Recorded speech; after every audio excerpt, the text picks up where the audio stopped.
Good morning, friends. I am coming to you from Minneapolis, where I am this weekend for a couple of days running their writing track at Twin Cities Con. So, by the way, if you are in the Twin Cities area, if you are in Minneapolis, come check us out. This con has everything. So like has all the stars, has a massive exhibitor hall, and has tons of programming. I am super excited to be a part of their writing programming, and I will be presenting that with Christopher Schmitz, Dennis Bogan, Chad Corey, Doug Van Dyke, Justin Rose. So we have a whole panel of really working writers that are really out there and doing the thing. So come join us, learn all about that. But I am not giving you the day off. We are still in NaNoWriMo. So we are on our third day of NaNoWriMo, our fourth day of lessons in my book in a month programming. And I wanted to bring you today's lesson. Today's lesson is going to be about creating a full sensory description. So we began our idea and detail week, the first week of our book in a month program, with writing from art. Created an outline that ended with a really basic breakdown that included claps, character, location, action, problem, solution. Again, we're kind of fleshing it out. So this is that plotter method of writing your book. And so we're taking each thing and then we're building on it and building on it and building on it. So on our framework yesterday, in our day 2, we did a character assessment.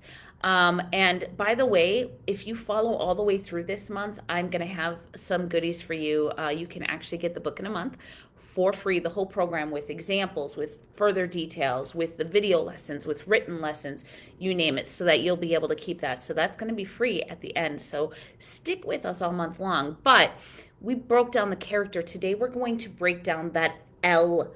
The L, I don't remember which direction it's going to show you correct on the video. So one of those looks like an L to you.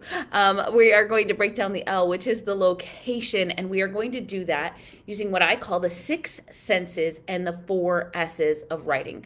So what we're going to start out with is we're going to start out with our 4 S's.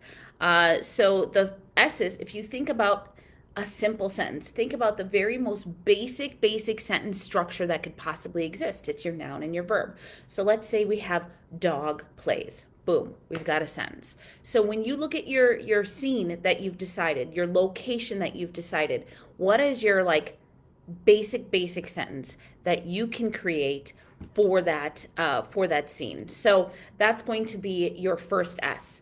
Simple sentence with a noun verb pair. Then look at your scene some more. Now let's make it super. We're just going to add our sight words. And by sight words, I mean literally those words that when you are first learning to read and write. These are words that you know by sight. So the dog plays a ball. We've added the and ball. So now we've got in our location, we've got something that's going on here. So now we're going to move up to that third sentence, which is the statement. We're going to incorporate a statement, just like you're giving a statement for a newspaper or a report. It's going to be who, what, when, where, why, how.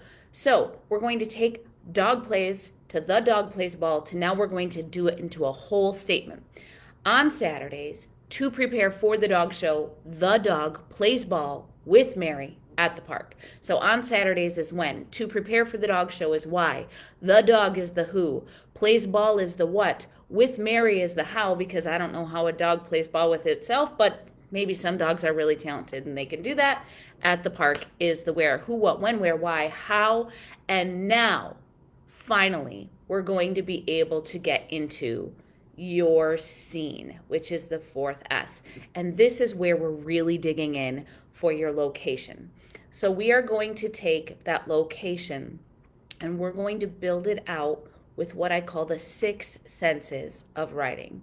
So obviously we have our 5 senses. Problem is a lot of writers don't even think about 5 senses. They're thinking about 1. They're looking at a setting, especially when it comes to setting, which is exactly why I use setting to be the first time that we apply the 6 senses. Especially when it comes to setting, writers often think only with sight, because they're looking and they think setting is a visual thing. And I'm not saying that setting is not visual. Of course it's visual, but it's more than visual. And for us as readers to fall into your setting and make it a part of what we are experiencing, we need to experience more than just our sight. We need sight, sound, smell, taste, and touch. We need those five senses.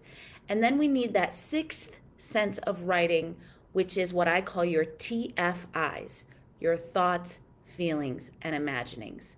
So, what I mean by that is if I walk into a room and it's crazy and active and noisy and there are people going all over, and let's say I am excited to be there, and this is just like me entering the big city, and maybe I'm young and innocent.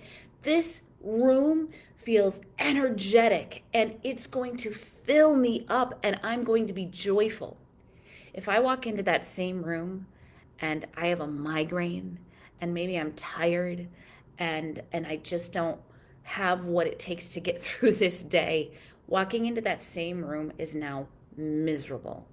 And what I've added is my thoughts, my feelings, my imaginings. So that TFI is that sixth sense of writing. And if you are not incorporating that sixth sense into your description, then of your setting, then your reader's not in that setting with you.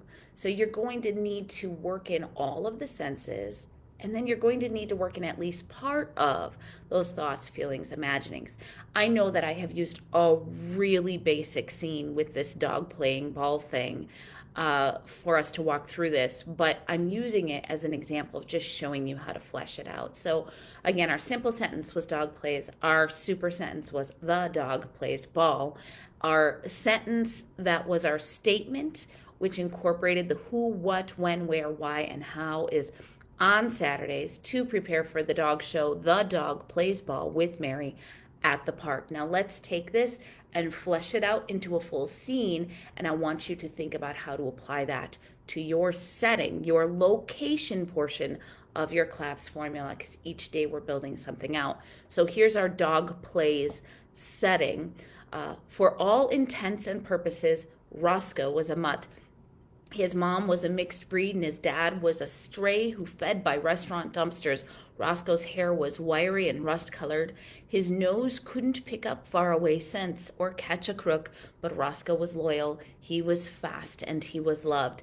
This Saturday was cloudy and cool. Hopefully not a bad sign. Usually the dog could sleep in on Saturday, but not today. The big show was in just a few days. The park was crowded. Neither Mary nor the dog could tell if the many other dogs and dog owners there that day were getting in their last show preparations, but the two sized up the other dogs nonetheless. A dozen balls flew every direction, and as many dogs bounded after them, turning this rural country park into a busy city intersection of four-legged companions. It was hard to practice a day with it. It was a hard practice day with his blue rubber ball. He ran far out to catch it way up in the air. It was hard in his mouth, but he had it and was proud. When the dog brought Mary the ball, she patted his head with care and ruffled his fur. She was so happy when the two played. It was her favorite thing to do since she didn't have many friends at school. The dog was her closest friend. This was their last practice before the show. The show came to town every year and had dogs from all over the country. It was held in a big building with perfect dogs that had many people to take care of them. He was just one dog, and he lived just down the road, and he had just one owner. But maybe he could win this one time for all the dogs that were not perfect. So I went way beyond and I created a scene. But what I did in that scene is I created elements of taste, touch, smell. I created sounds and sights, and more importantly, I dug into like the mind of the dog. I know we have an animal character in this case, so we have a little personification going on, but I used those TFIs to really flesh out that location. So we're not just in a park, we're with Roscoe in that park. We're feeling that park. We're feeling what Roscoe feels. So think about doing that with your scene today. This is your day 3 of NaNoWriMo. This is our No Excuses book in a month, November, and I'm keeping them under 10 minutes. So that is all I've got for you guys today. Enjoy, and if you happen to be in Minneapolis, come see me. I'd love to see you at Twin Cities Con. Have a great day.